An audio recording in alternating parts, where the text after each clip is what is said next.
वहिनीचा राग नाही ग, पण मला माझा भाऊ दूर जायची भीती वाटते. थँक्यू वहिनी, तुम्ही मला माझ्या भावाला घेऊन आलात.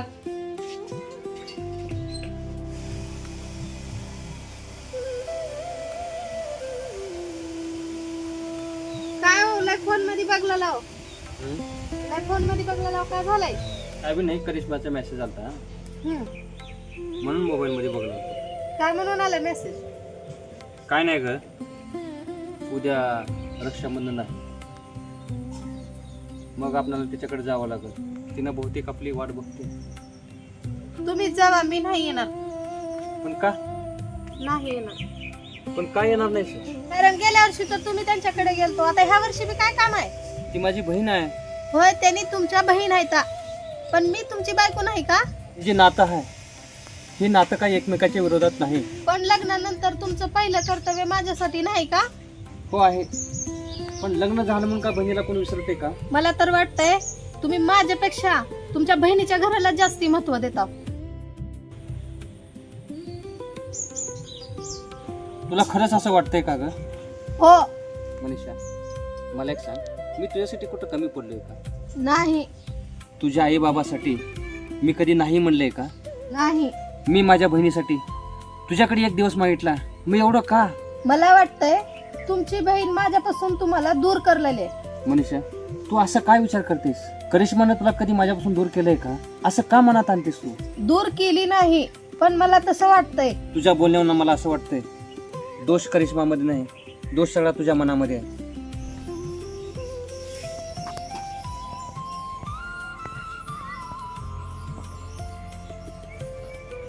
आई, दादा किती वाजता येईल ग? येईल माय, एवढी का काळजी करायली असतो? दरवर्षी तो येतो ना आई. माझ्यासाठी रक्षाबंधन म्हणजे माझा दादा. मी ही राखी गेल्या महिन्यातच घेतली होती. मग का झालंय माय? दादा म्हणला होता या वर्षीही त्यांनी माझ्याच हाताने राखी बांधून घेणार. आई, दादाचा फोन आलाय. हॅलो दादा. हॅलो करिश्मा. दादा निघालास का? काय झालं दादा? करिश्मा, मला यायला जमणार नाही. का? मनीषाला तुझ्याकडे यायचं नाही. आणि दादा, तू एकटा तरी ये. नाही करिश्मा, उगा विनाकारण घरामध्ये वाद नको, त्यामुळे मला काही जमणार नाही. ठीक आहे दादा. करिश्मा, मी आलो नाही म्हणून नाराज होऊ नकोस. काही नाही दादा, पुढच्या वर्षी नक्की बांधेन मी राखी तुला.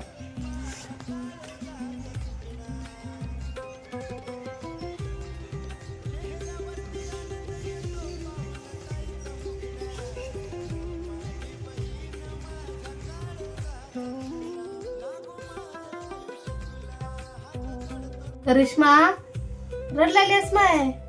नाही ग आई, रडलाली दिसलालीस की आहे माय? आई, भावाचं लग्न झाल्यावर भाऊ बहिणीचं होत नाही का? का बरे माय, आज का म्हणाली असं? दादा म्हणायचा तुझ्या लग्नानंतरही तू माझीच बहीण राहशील. करिश्मा, पण आता त्याला माझ्याकडे यायला परवानगी घ्यावी लागते. सगळ्याच बाया तसल्या राहत नाही, ते माया सारख्या राहत नाही. आई, मला बहिणीचा राग नाही ग, पण मला माझा भाऊ दूर जायची भीती वाटते.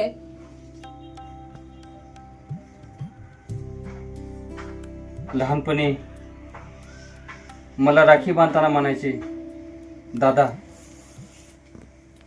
मला तो आयुष्यभर सांभाळशील का? माझी काळजी घेशील का?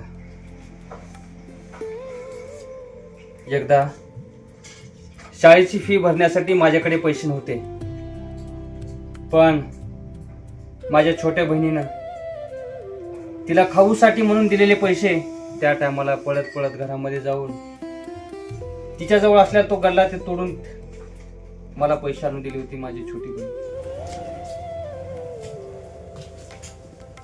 ह्या गोष्टी मला तुम्ही कधी सांगितलंच नाही. कारण त्या गोष्टीची किंमत पैशानं होत नाही मनीषा. मग उद्या तुम्ही त्यांच्याकडे जाणार नाही का?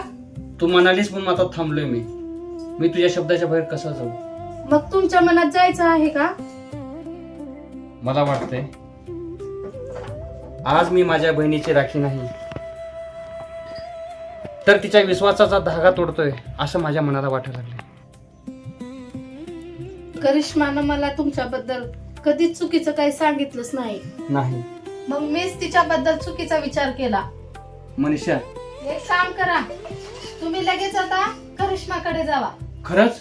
हो जावा, पण माझी एक अट आहे. कोणती अट आहे? तुम्ही मला बी सोबत घेऊन जावा. अगं एवढंच? घेऊन जातो ना तुला मी सोबत. मग मला तुमची बहीण गमवायची नाही आणि मला माझी नदीही गमवायची नाही. चल आवरावर कर, आपण निघूया लगेच.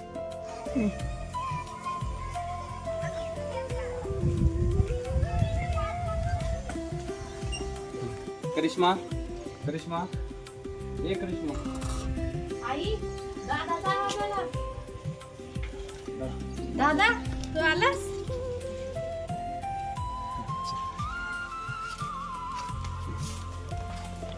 करिश्मा, मला माफ कर.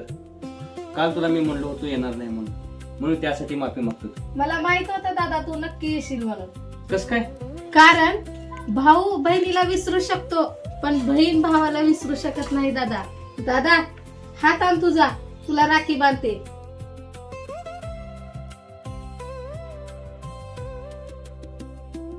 करिश्मा, ही राखी आज माझ्या हातावर नाही तर माझ्या मनामध्ये आहे. करिश्मा, ए करिश्मा. दादा, वहिनीचा आवाज येतोय. वहिनी आल्या का? होय. वहिनी, तुम्ही आलात? करिश्मा, मला माफ करा. पण माफी कशासाठी वहिनी? तुम्हाला भावापासून दूर करण्याचा प्रयत्न केला मी. अहो वहिनी, तुम्ही मला भावापासून दूर केलं नाही, आणखीन एक नवीन नातं मला तुम्ही दिलो. कोणतं? वहिनीचं नातं नाही वहिनी, पण बहिणीचं नातं मला आज मिळालं आहे. थँक्यू वहिनी, तुम्ही मला माझ्या भावाला घेऊन आलात.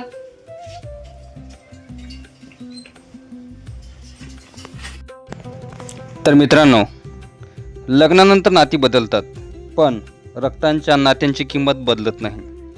बायकोला नवऱ्याचा वेळ हवा असतो, बहिणीला भावाची साथ हवी असते. या दोन्ही नात्यामध्ये कोण जिंकला पाहिजे हा प्रश्न नाही, दोन्ही नाती जिंकली पाहिजेत. कारण बायको आली म्हणून बहीण परकी होत नाही आणि बहीण आहे म्हणून बायको परकी होत नाही. रक्षाबंधनाचा धागा फक्त मनगटावर बांधला जात नाही, तर तो आठवणींना, प्रेमाला आणि आयुष्यभराच्या विश्वासाला बांधतो.